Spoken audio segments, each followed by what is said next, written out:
예, 시간이 된 것 같습니다. 이번 시간에는 멀리 서울서 강사님을 모셨습니다. 서경대학교 원래 퇴직하셨나요? 지난해 퇴직하셨나요? 한 3년 됐습니다. 네, 현재는 그래서 서경대학교 명예교수로 계시는 이복규 박사님이십니다.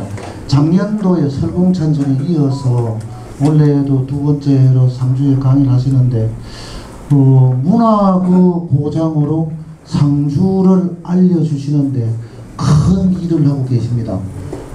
그래서 설공찬전을 처음으로 발표를 하시고 거기에 관련된 글을 계속해서 발표를 하심으로 인해 가지고 500년 만에 빛을 본 한글 소설, 한글 번역 소설 설공찬전으로 해서 상주가 과거에 저는 이제 어디까지 얘기를 하는가 하면은 1957년도에 그 전국 아동 글짓기 대회 할 때 외남 청리 청동 초등학교 외남 초등학교에서 전국에 거포 장원을 배출했는 것은 아마 그 영향이 있다. 물론 중간에도 있습니다만은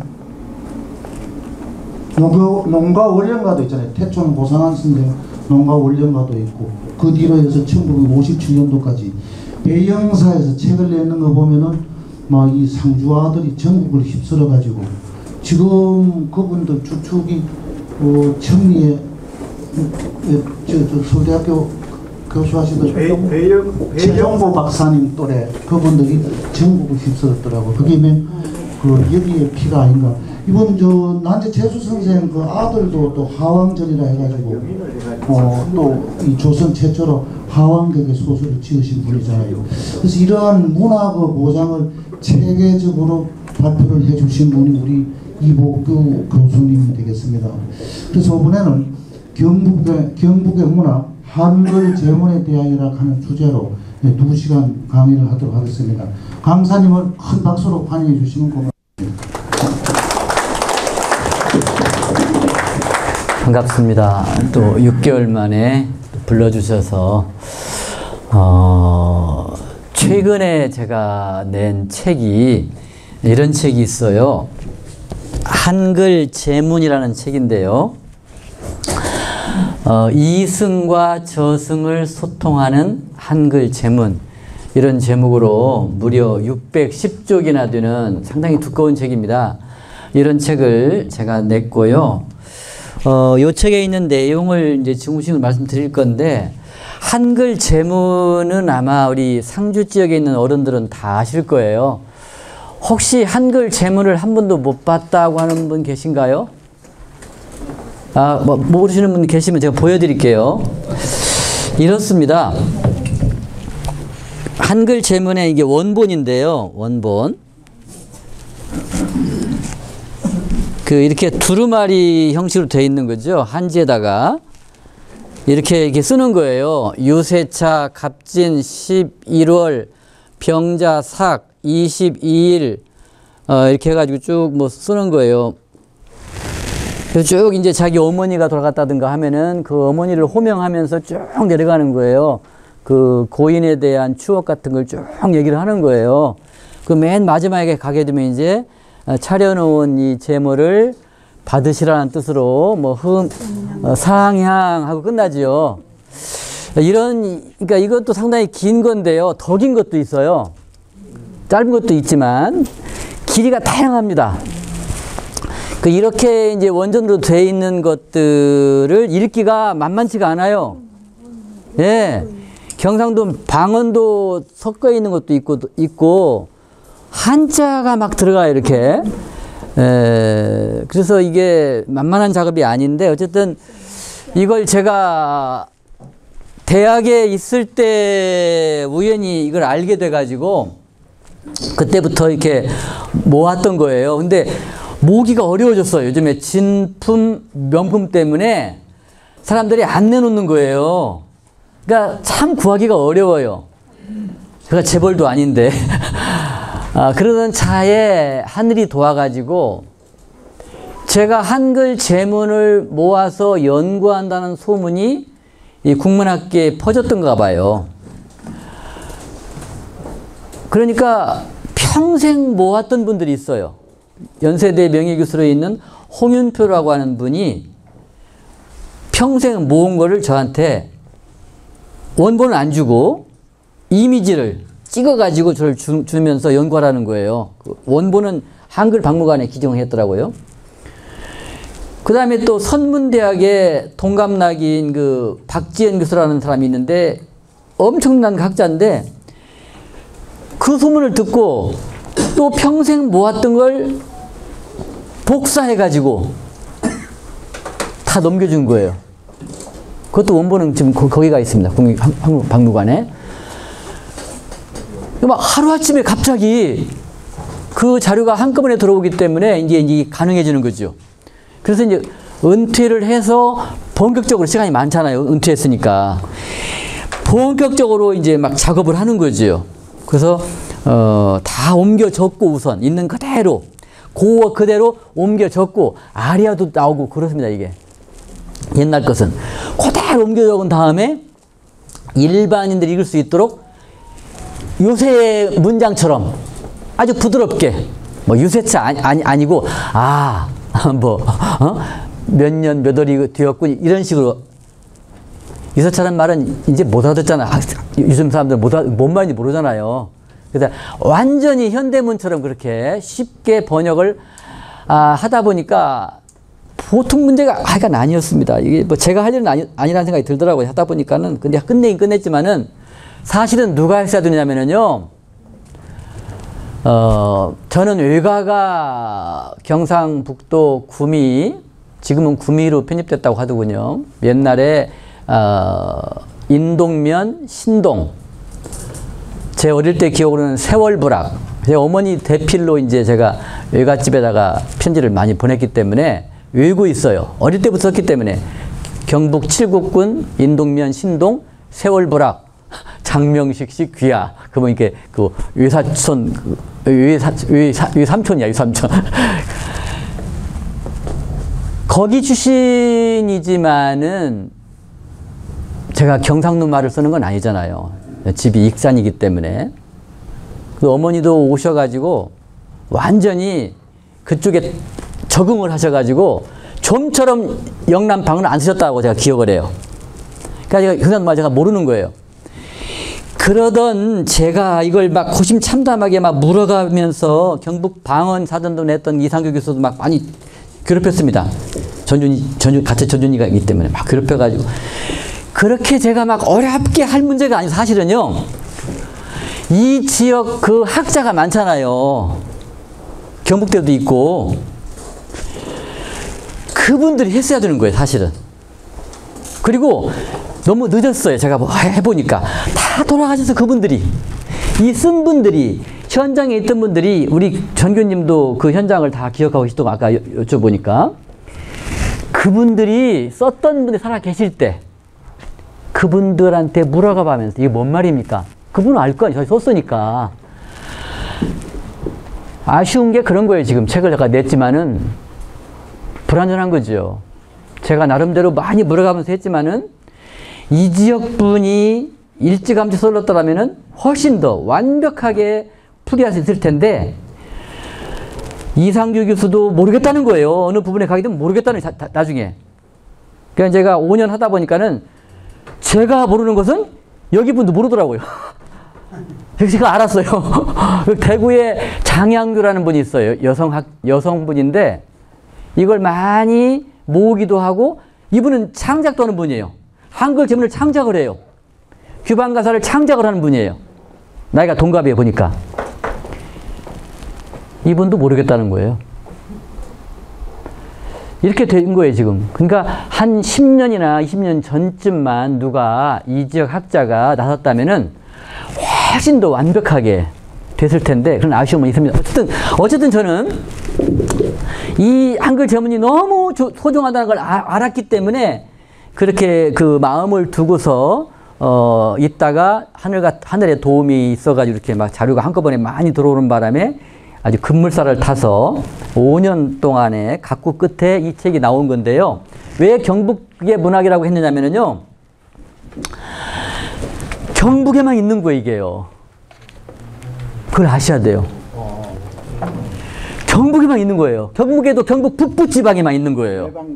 내방가사 지역. 바로 진성희 씨라든가 이런 명문 거둑들이 있잖아요. 영남 살인파.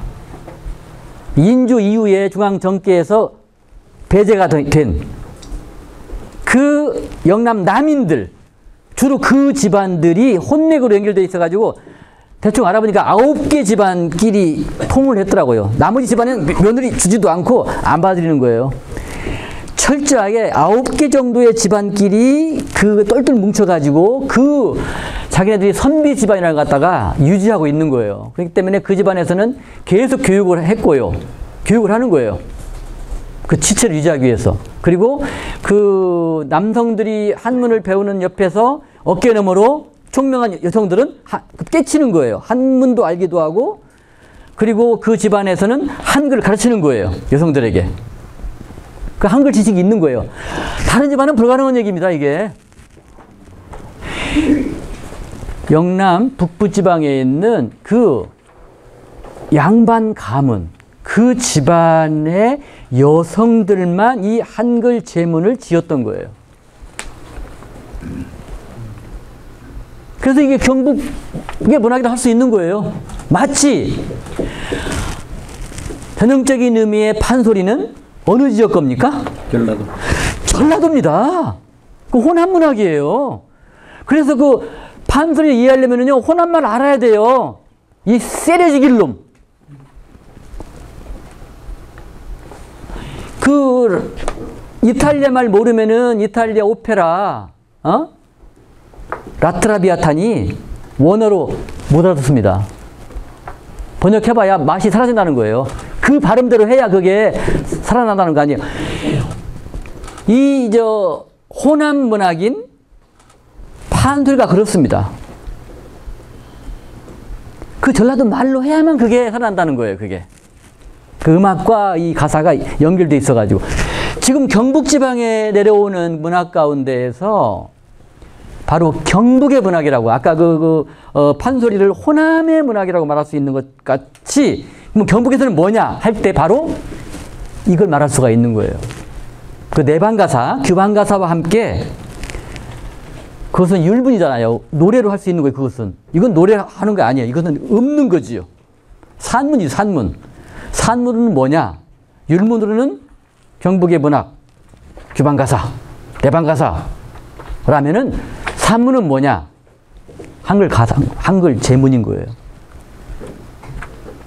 그리고 좀 나왔지만은 이 지역 사람들이 창작의 주체가 됐다는 점에서 경북 문학이기도 하지만 또 하나는 그 언어가 바로 경북의 방언이 막 들어가 있는 거예요. 그래서 어려운 거예요, 그게. 예를 들면은 여러분이 가지고 계시는 그 가운데 311쪽에 보시라고요. 이게 경북 방언을 몰라가지고 되겠느냐고요. 311쪽에 세 번째 줄을 보세요.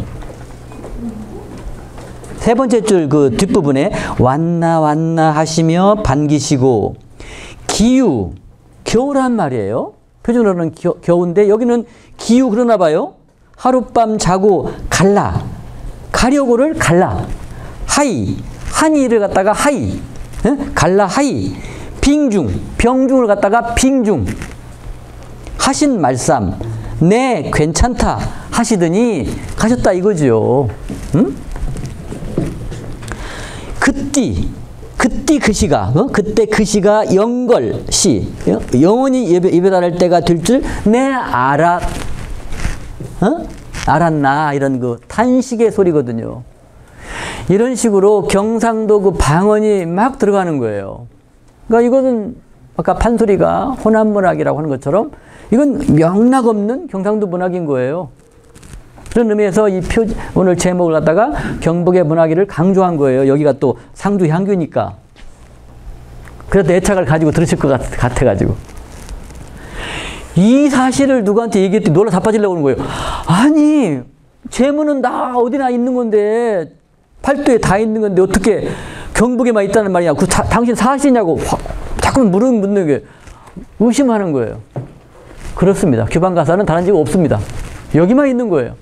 똑같이 한글 제문도 여기만 있는 거예요. 자, 그 다음 볼까요? 책을 보여드렸잖아요. 그 책의 표지입니다. 이승과 저승을 소통하는 한글 제문. 이름 그대로 이 제목은 제 은사님인 조동혜 선생님이 지어주신 겁니다. 제가 처음에는 한국의 한글 제문 그렇게 지을까요? 그랬더니 선생님이 아니야. 이승과 저승을 소통하는 한글 제문. 그러니까 좋은 거야. 제가 듣기에. 그래서 얼른 저렇게 달았는데 사람들이 참 좋아하더라고요. 맞는 말이에요. 이승에 살아있는 사람이 돌아가신 분의 영혼을 향해서 바로 하는 거거든요. 소통하고 있는 거죠. 하고 싶은 말을 하는 거예요. 그 다음에요. 실제 예문 한번 들어보자고요. 이게 최초의 한글 제문인데 아직까지 전해지기 이론은 그렇습니다. 앞으로 또 다른 게 나올지 모르겠는데 현재까지 학계에서 보고된 것은 이게 가장 처음인데 1746년에 오빠가 누이 동생이 아이들 낳은 상태에서 32세 젊은 나이에 죽으니까 너무 기가 막혀가지고 거의 1m짜리 제문을 남긴 게 있어요. 한글 제문이죠. 유세차 병인 5월 24일 태동은 기태동인데요. 기씨입니다. 기씨. 기태동은 막매 죽은 누이 행주 기씨 영연에 전하여 울어 가로되 애통하다 우리 누이의 나이 겨우 32인데 하늘은 어찌 우리 누이를 바삐 앗아가셔서 이 노쇠한 오빠의 육체를 마르게 하고 심신을 다 쓰러지게 하신단 말인가. 나를 위해 울어줄 사람이 누이건을 내가 도리어 울고 나를 장사 지낼 사람이 누이건을 내가 도리어 장사 지내니. 기가 막힌 상황이잖아요. 기가 막힌 표현이에요. 천리가 잘못되고 인사의 변고다. 장수하거나 단명하는 것이 명 때문에 그런 것이려니 하고 내가 스스로 위로하기는 한다만 형제는 지친으로서 모두 부모님이 물려주신 몸이건만 나는 살아있고 너는 죽은 서러움이 함께 갔던 곳마다에서 일어나고 같이 다녔던 그 코스가 있을 거 아니에요. 거기 갈 때마다 생각이 난다는 거예요. 누이 생각이 난다는 거예요. 나는 이승에 너는 저승에 있는 서러움이 함께 했던 일을 따라 일어나는구나. 달이 밝으면 너를 생각하고 바람이 맑아도 생각하며 꽃이 펴도 생각하고 잎이 떨어져도 생각한다. 자다가 깨어도 생각하고 길 가다 멈춰도 생각하며 근심돼도 생각하고 즐거워도 생각하며 배불러도 생각하고 따스해도 생각한다. 생각하지 않는 날이 없고 생각하지 않을 때가 없으니 비록 생각하지 않으려 해도 어찌할 수가 없구나. 중간 생략입니다. 맨 마지막입니다. 황천이여 끝이 없는 황천이여 해와 달에 빛나는 기상이 저승에서 그보다 보고 있으니 이 밤이 지나면 빈소를 거둘 테니. 그러니까 대상 때를 말하는 거죠. 이제 종상. 이제 철거하는 거죠. 이 밤이 지나면 빈소를 거둘 테니 다시는 비슷한 것도 보지 못하겠지. 뭐 지금은 영전해가지고 해놨지만 이것도 사라질 거니까 하는 얘기예요, 지금. 이 마음의 울적함을 누이는 아느냐, 알지 못하느냐. 슬프다. 오직 여기 임하기를 바란다. 이게 마지막입니다. 그러니까 영혼이라도 여기 잠깐 오라는 뜻이에요, 지금. 와라. 굉장히 절절하잖아요? 눈물 나려고 그러는데, 저도 읽으려고 하니까. 그렇잖아요? 그러니까 보통 조선시대 선비들이라는 게 뭐 그냥 공부만 할 줄 알지 그렇게 무슨 뭐 육친간에 뭐 정이 그렇게 깊었을까? 아닌 거죠. 똑같잖아요. 오늘날 누이 동생이 먼저 갔을 때 저럴 수 있잖아요. 똑같은 거예요, 이거. 아주 아름다운 그 제문이죠. 이런 것들이 뭐 하는 겁니다, 지금. 원래 고어로 하게 되면 굉장히 어려운데 현대말로 풀어놓은 겁니다. 지금 제가 누구나 읽을 수 있도록. 그걸 아셔야 됩니다. 원래 저렇게 쉬운 문장이 아닙니다. 굉장히 복잡해요. 네.